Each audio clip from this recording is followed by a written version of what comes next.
Now, mainstream media here are entirely on the side of NATO.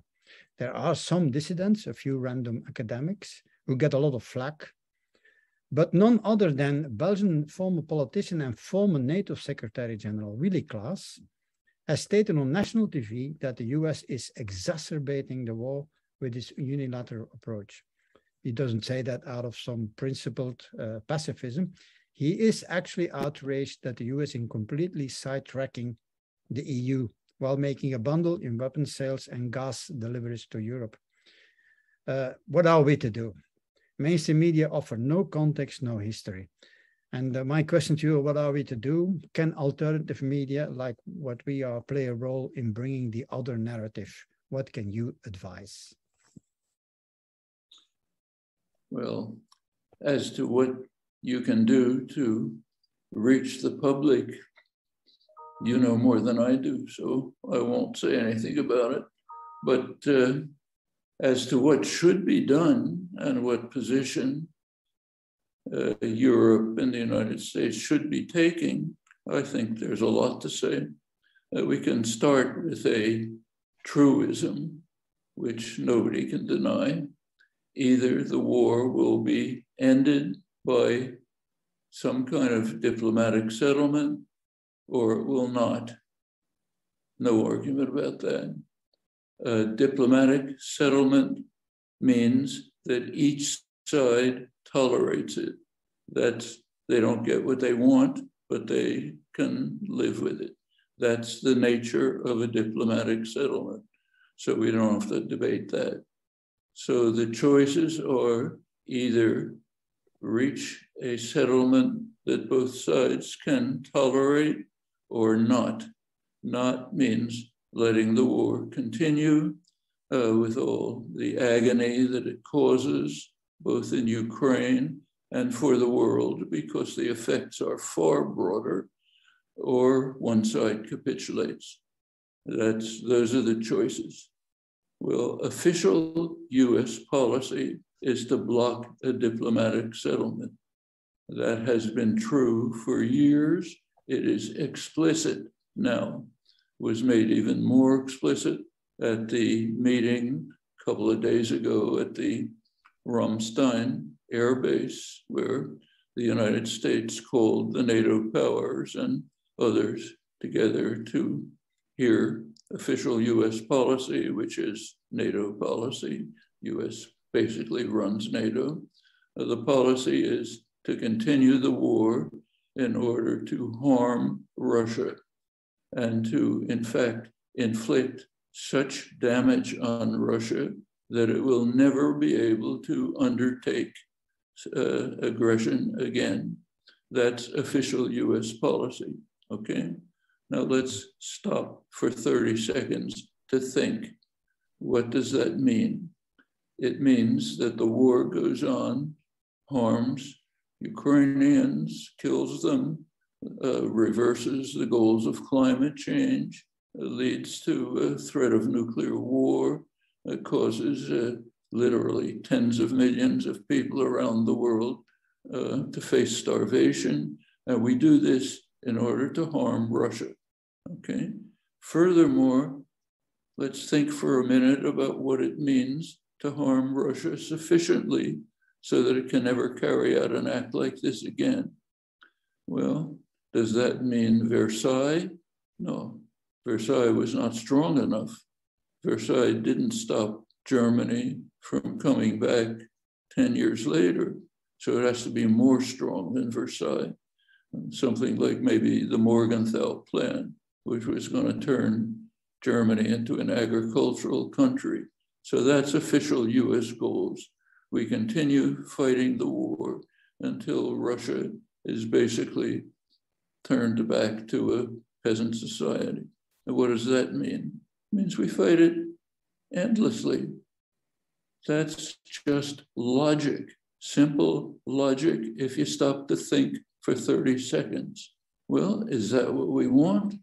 Or is what we want to reach a negotiated settlement, if that can be achieved, which will be tolerated by both sides? Well, we don't know if it can be achieved. The question is, should we try? The United States says, no, we shouldn't try. We just want to cause the maximum damage, not only to Ukraine, but to the world. Well, what would a possible settlement be? Could be something like what Zelensky outlined in March, this March, and has been on the table for years. Everybody knows what it is. A basic settlement, the outlines are that Ukraine would be neutralized. It would be something like Austria during the Cold War, or say Mexico today. Mexico obviously can't join a hostile Chinese-run military alliance. The country would be vaporized. So something like that, that's one part. Second part is that Crimea would be put off for the moment for later discussion. It's not a topic that can be dealt with now. Zelensky has recognized that, and it's obviously true. The main problem that's left is Donbass. Up until a year or two ago, Russia and the Donbass region had agreed to accept something on the orders of Minsk II, a federal arrangement in which the two main Donbass regions would have considerable autonomy. That would be something like Belgium or Switzerland or other countries, even to an extent like the United States, where the states have a fair degree of autonomy. That would be a basic outline. Now, whether that is still possible after the invasion, nobody knows. There's only one way to find out, that is to try to see if a settlement on that, roughly of that nature, can be achieved. That's where we now stand. Now, NATO is somewhat split on the matter. The United States and Britain, the two warrior states, are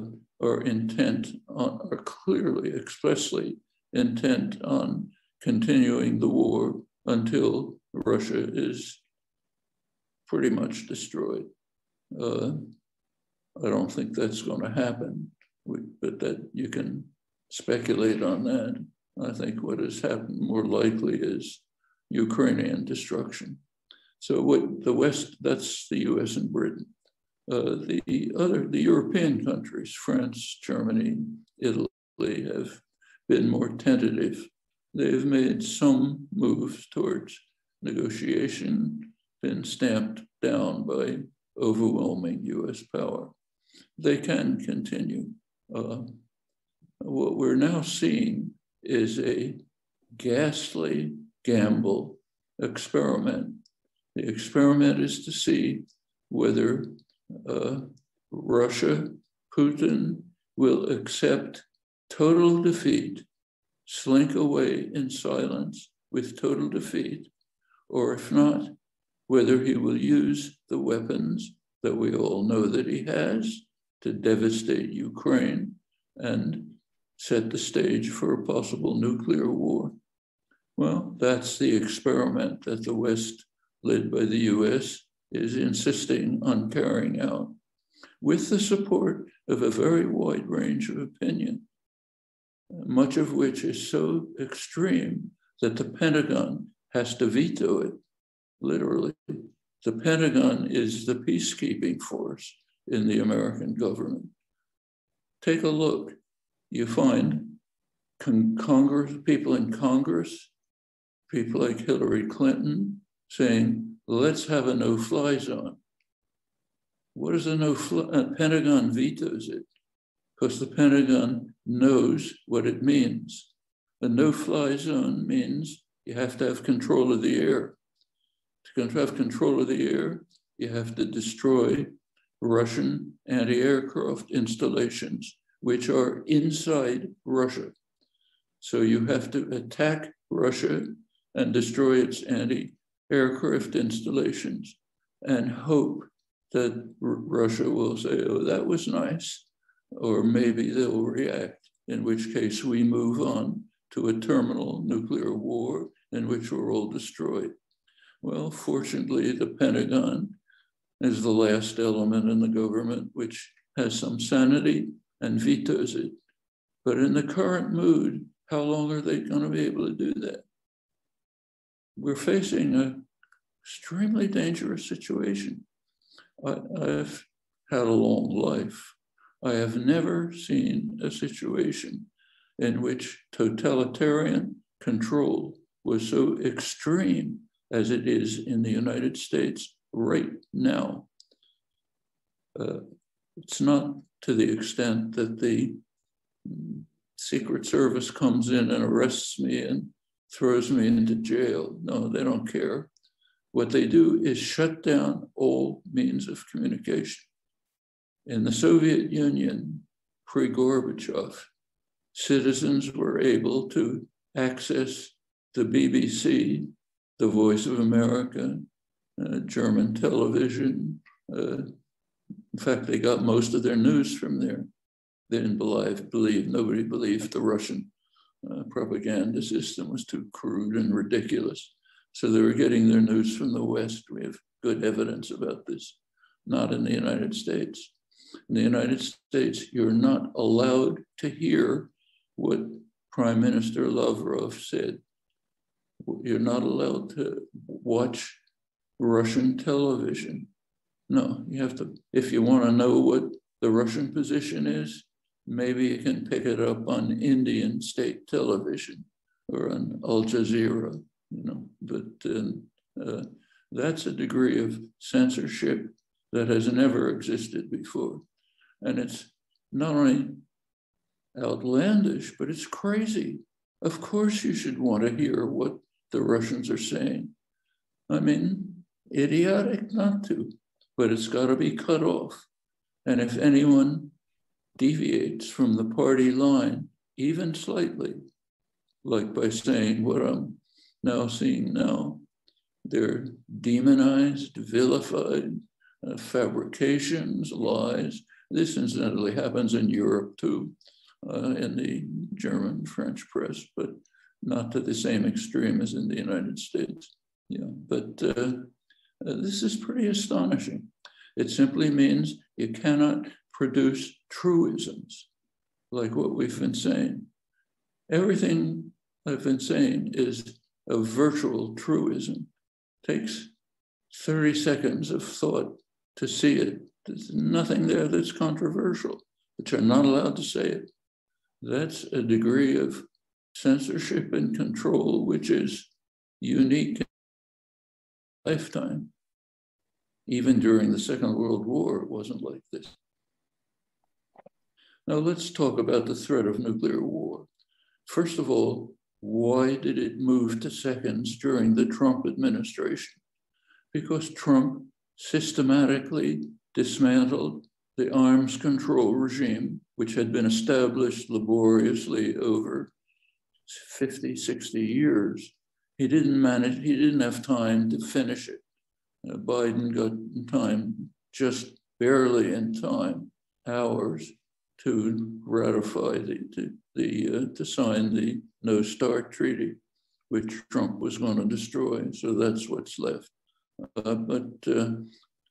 Apart from we can reconstitute the arms control regime, except that the US Senate will probably not accept it. It's run by Trump worshipers. They will probably not accept it. Well, that's the United States. What else can we do? We can try to alleviate the threats of nuclear war. And it's easy to see what they are. There are many very immediate scenarios that could lead right up the escalation ladder. So let's take one. Right now, Russia has not attacked the supplies lines that are bringing weapons into Ukraine. If that was happening in a war the United States was running, it certainly destroyed the supply lines. Well, Putin hasn't done it, but he might. Suppose he moves on to attack the supply lines. Well, that's coming close to an attack on NATO. NATO's likely to respond. there you go, up the escalation ladder until we're all dead. Or let's take another. One of the effects of the Russian invasion is to block supplies from the Black Sea region, the major source of food, fertilizer, other agricultural supplies. That's leading to massive starvation. Tens of millions of people literally are facing starvation. Well, there are two ways to deal with this. One way is by force an end to the Russian blockade. The other way is by negotiations, by a settlement a peaceful settlement that will allow food and fertilizer to end. In the United States, you're not permitted to hear about the second option because that's coming from Russia and you're not allowed to hear it. So you can find out about it by reading the foreign press, something like that. But it's there.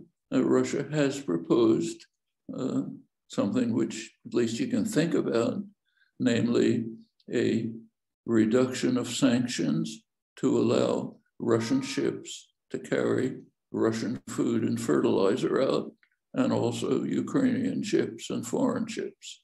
That's one option. Not only can't you consider it, you can't hear it, okay?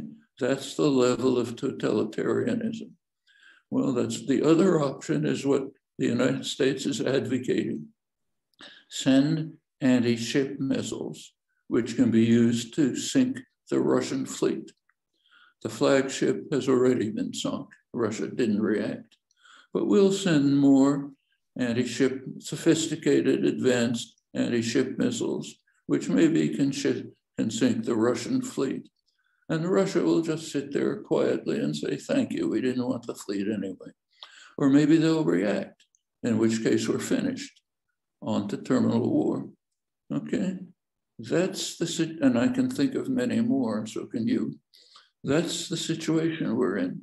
Again, I should say it gets even worse. If you read the Wall Street Journal, what they proposed, their editorial proposed, is that commercial vessels seeking to break the blockade should be accompanied by American warships. They assure us that that's in conformity with international law. So when the world goes up in smoke, we can proudly say we stood up for international law. It's pretty astonishing, but that's the world we're living in. And to even say these things, which are too obvious to discuss, leads to a stream of accusations about you've gone insane, you're a Putin lover, you're Munich, appeasement, and so on. Actually, I should say the appeasement charge kind of amuses me because it's a curiosity, but I'm the last person alive on earth who was able to criticize the Munich Agreement at the time in print, if you count a school newspaper as in print. So comical interlude. But that's what's happening. You can read it in the European press, much worse in the American press.